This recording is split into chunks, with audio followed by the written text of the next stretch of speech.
Okay, today we are talking about the accountability chart, which is a large part of the EOS or entrepreneurial operating system. And there's three main things I'd like for you all to get out of this conversation or this video, I should say. And that is that number one, the accountability chart is not just about who answers to who, it's more about who owns what at HEPA.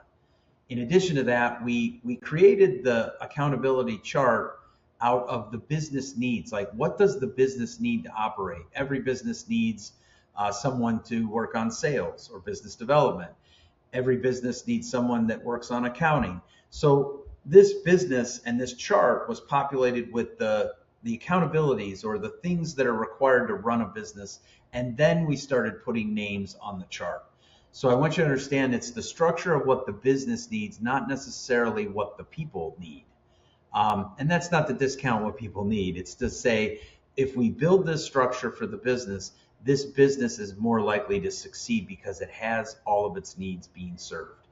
And then lastly, it doesn't matter where you are on the accountability chart. It matters that you are all part of one team. And that's something that we're going to talk about. So basically, you'll see the structure here, and if I zoom in, you'll see where I show up here as the visionary.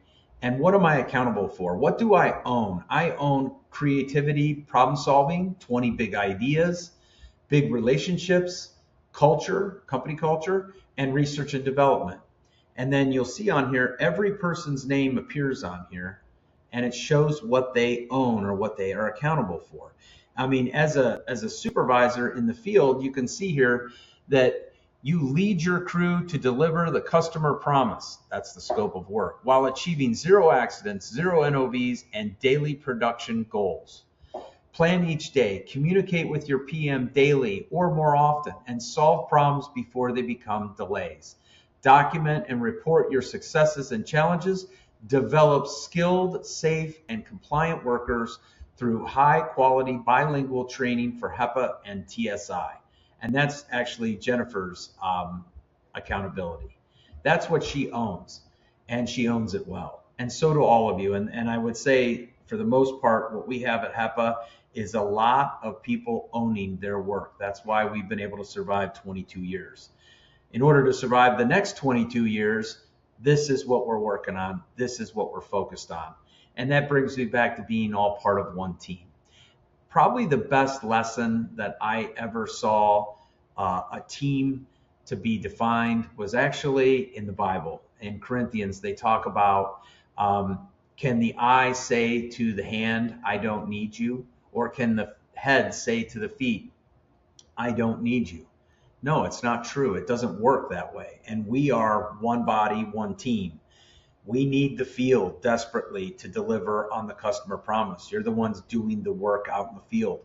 We need the office to account for that and bill and collect all the money that's coming in. We need someone working on sales. We need someone working on estimating. All of these teammates work together for one mission, and that's what we're trying to do here.